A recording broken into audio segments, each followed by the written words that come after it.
So hey guys, and this is just going to be a vlog about polls. So this was an opinion given by Adderalling or however you'd say your name. I don't know your real name either, so I can't call you by that. His previous name was Orca, but yeah, so this is my way of giving you a shout out because he gave me the idea of giving this opinion on polls. Anyway, so the non-combat boss versus combat boss. So obviously the combat boss is on like 57%, whereas the non-combat boss is on 31%. So at the minute it looks like combat boss is going to win, but if it was me and I was to bring out a non-combat boss, the way I would do it is that you would make a base, so like a base of a monster, right? So or the base of the boss, should we say? So you'd go out and mine as sort of like your mining level depends on how like tough the base would be. So like you'd mine the best thing you can to make the base best, and then you'd keep making it up with your skills. Then you could add like iron bits onto it and like runite bits onto it, but that depends on your smithing level and to make it stronger and stuff. And then the way you would make it come alive would be to imbue it, which would either be using magic or rune crafting, right? So there's two different sides to it. So you could have a whole team where, say, a team of like 6 people, 3 skillers and 3 combaters, against another team of them, and then the way you'd imbue it is through magic, and then your boss would go against the other team's boss, and then whoever destroys the boss would win. So, but the way you could do it, skillers could also help out in that way, because they could say if the armor of that one boss was good because it has like stuff, the skillers can like mine away and use their skills to destroy the armor and help destroy it, whereas the combaters would then kill it using abilities and stuff within RS3. And then the other way would be, so there's 2 teams. So there's a team of combaters and then there's a team of skillers. So there's a team of 6 again. So there'll be 6 skillers, and they work together to create the boss, the base upwards to the head, or however they would want to do it. There would be like several different types of boss you could make, and make it and then imbue it with rune crafting. So, and then it would be kind of like Robot Wars type of thing. If you know what Robot Wars is, you'd understand, but if not, it's kind of like they're in 2 different cages and then they come out into like a big arena sort of thing, and then they fight to the death, but they're robots obviously, hence the name Robot Wars. It's kind of in the name, but yeah, no. And then you'd then say, oh yeah, we're ready, and then the boss would come out, and then the combaters would come and kill it, and the time it took to kill it would base on how much EXP or rewards the combaters would get and how much rewards the skillers would get. So I guess the way I would do it would be that there'd be different rewards for skillers and there'd be different rewards for combaters. So the rewards for skillers could be XP in stats of their choice. It could get money if they wanted to, but I'd prefer XP. Then there'd be sorts of costumes or ranks or there'll be titles you could get. There'd be like costumes to do it, and then there'd be one for having like loads and loads of reward tokens. You'd get like a replica a statue of your boss. You could then put in your house, like when you build the statue for Strange Rocks, you'd have the replica of that in your house, but you'd have your boss in your house, so which then would open up construction again, So then you'd have a whole nother room for like, then you could have like a boss room, so then you'd have just statues of all your bosses that you've done. And then for combaters, they could open up new weapons to help advance to kill the bosses quicker. You could have XP rewards, cash rewards, the titles, costumes, and then obviously the replica boss thing, replica boss statue. So that's kind of my opinion on that poll sort of thing.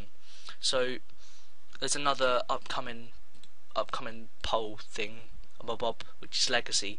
So my reasoning behind that is that the max combat would then be 138, and skillers would be level 3. So the lowest stat would be level 3.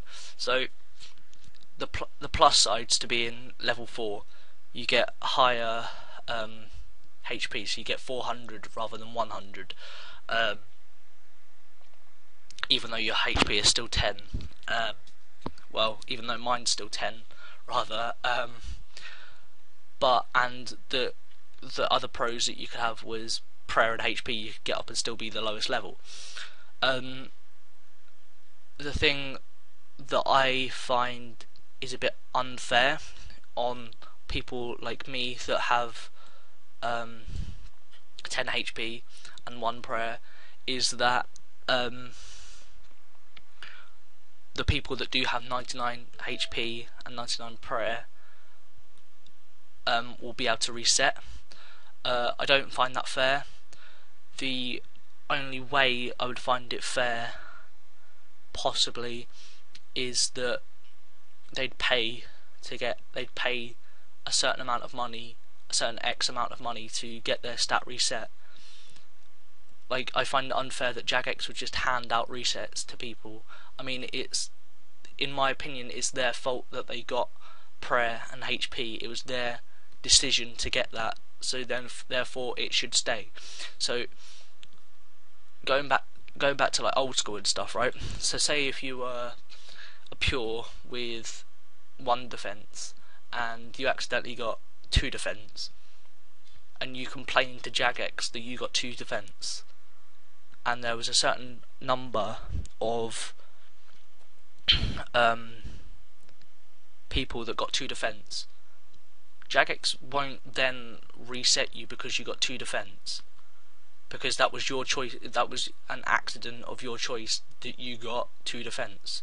So I find it unfair that skillers get to reset because they got 99 HP and 99 prayer, but then if you paid to get it reset, I wouldn't mind it as much.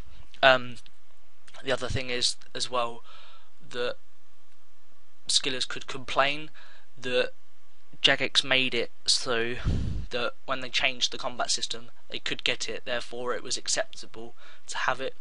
And then they did say, apparently I've been told they did say that they weren't going to change it, and now all of a sudden they are going to change it.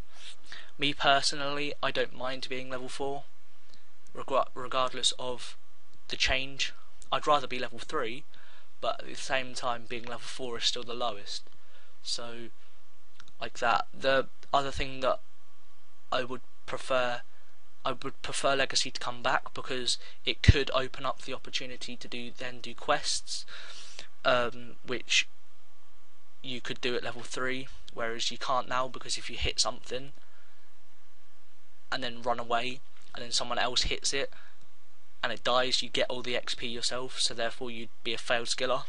Whereas now you could get XP in it, XP in like stats, and complete it without getting a level. And as well, if you get 2 strength, you'll be 5 combat, whereas if you had 2 strength on Legacy, you'd still be 3 combat, so it wouldn't be as bad. What's another poll that's coming out?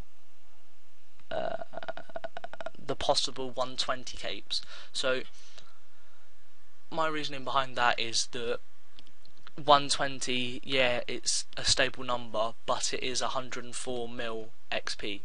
So I've been talking to people in the clan about it, and they said that, or I haven't really been talking to them about it, but they have been saying that apparently it's not a 120 cape, it's just a 104 mil XP cape, because that's what 120 is. Because if you have the 120 done, you have like 104 mil XP in dungeoneering, which is fucking insane. So that would then bring an essence to not getting necessarily 120 as a stat. It'd stay 99, but you'd get a cape for getting 120 instead of that. But then that instead of getting the stat 120, you'd just be rewarded for having 120 as a level, but not physically as a level. So the new skills that come out, so another buyable, the next skill will be a buyable, which I would prefer another skill to come out, because at the minute I don't like that. I don't like the gap that's there. But the buyable, so my reasoning behind buyables is that I hate them purely because I don't have any money, but then again I have mining and fishing to do to earn money, so I'm going to do rocktails for fishing to earn money and LRC gold mining to earn money for that. So hopefully I will be earning some money, and hopefully I can get that